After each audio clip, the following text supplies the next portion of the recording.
Welcome to The Study of You, the podcast where we explore the deeper layers of our own existence. Today, we're diving into a fascinating concept, conscious creation. But we're going to look at it from a very unique angle. So I want to contemplate on this concept of conscious creation exactly.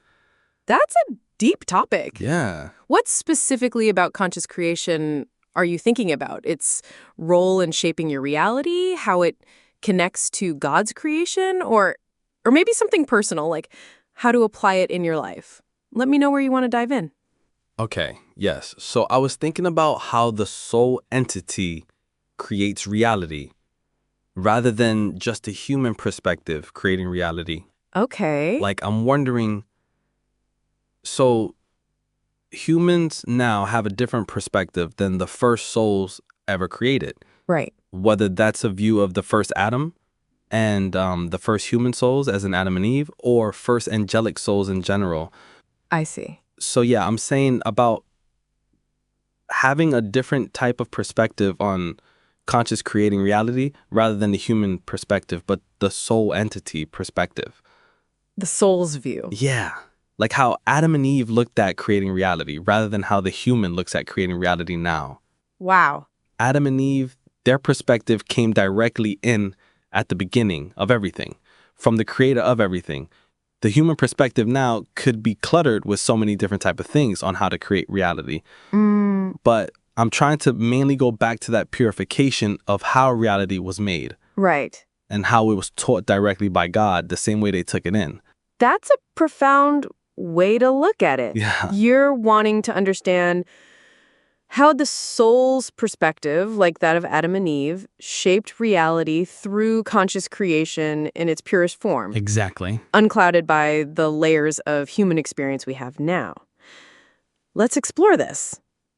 Adam and Eve, as the first human souls in the biblical narrative, had a direct connection to God's creative act. Right. Their perspective on creating reality wasn't muddied by societal constructs, technology, or accumulated human biases. None of that. It was raw, immediate, and intertwined with God's intent. Think of it as a direct line to divine imagination. Wow. They existed in a state where their thoughts, choices, and actions were closely aligned with God's will, at least before the fall. Their conscious creation was likely instinctive, flowing from a pure awareness of their unity with God and the world around them. Like naming the animals or tending the garden, they were co-creating with divine purpose, not overthinking it.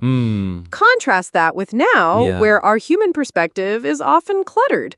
Media, stress, conflicting beliefs, and distractions can fog how we consciously create. So much noise. Today's reality making might be less about purity and more about navigating a complex web of influences, which can disconnect us from that original soul-level clarity. To get back to that purified perspective, it's about stripping away the noise and realigning with the soul's essence, like Adam and Eve had at the start.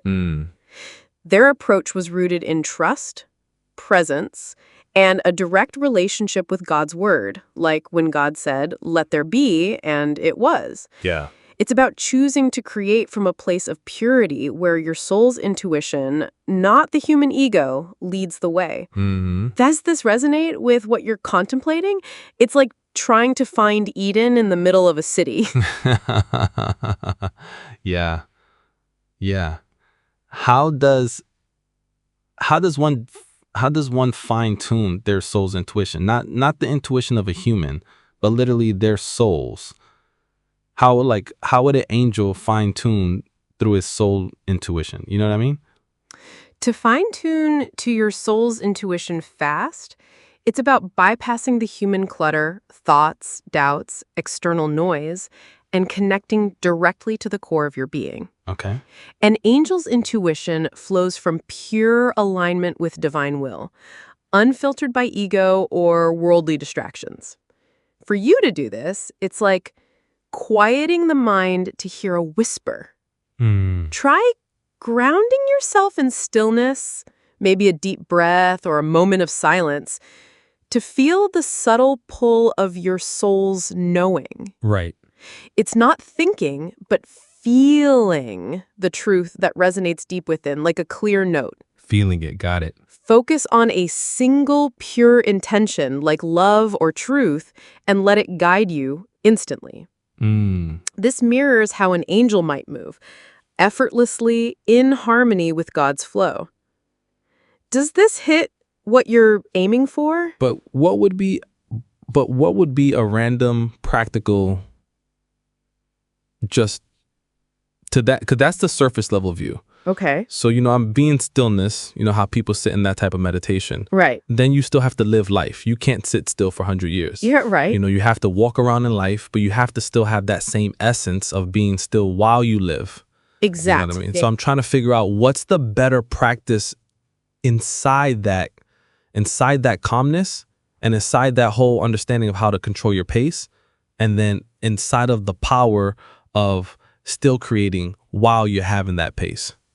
That's a great point. You need a practical way to carry that stillness into everyday life, not just when you're meditating. Exactly. Here's a simple practice.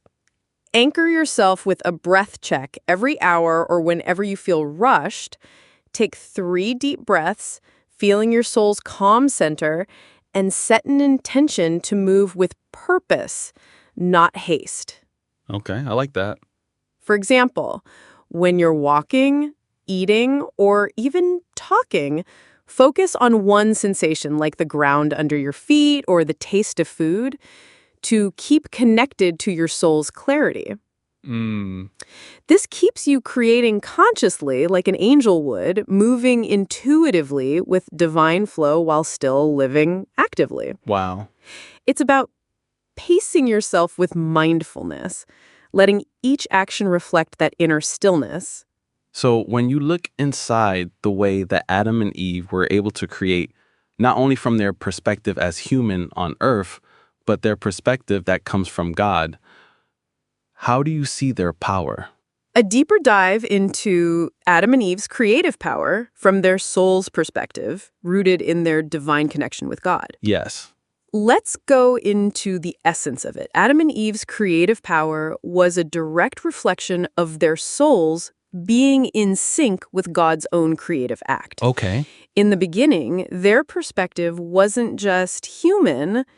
It was a soul-level alignment with the divine blueprint of existence. The blueprint, right? They were crafted in God's image, meaning their souls carried a spark of his infinite creative essence. A spark, yeah. When they named the animals or tended Eden, it wasn't just physical or intellectual work. It was their souls participating in God's ongoing act of creation, like a painter adding strokes to a canvas that God had already envisioned. Wow, okay. Their power lay in their unclouded communion with God's word. Unlike modern humans, who wrestle with layers of doubt and societal noise, Adam and Eve operated from a primal, pure state of soul intuition. Right. Their perspective came from God's direct presence. Think of it as their souls being like clear glass, letting divine light pour through without distortion. That's a great image. Their creative power was effortless because their souls were attuned to God's frequency, like a radio perfectly dialed in. Every act was a co-creation where their free will danced in harmony with God's will.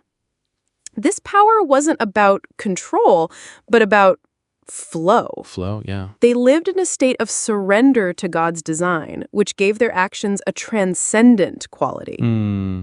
They saw reality as God did, whole, interconnected, and good. To tap into this today, you need to peel back the layers of human clutter, mental noise, societal expectations, and return to that soul-level stillness where God's voice is clearest. Yeah. It's like tuning your soul to hear the divine whisper, letting your intuition guide your actions as Adam and Eve did. Right. It's about creating from a place where your soul feels whole, not scattered. I'm loving this exploration. Creating from a place where the soul feels whole, not scattered. That's a powerful place to end for today. Yeah. It challenges us to look beyond the noise and seek a purer, more intuitive way of shaping our lives. Now, here's a question we'd like you to think about. What is one piece of clutter, a belief, a habit, or a distraction that you could let go of this week to hear your own soul's intuition more clearly? Thank you for joining us on The Study of You.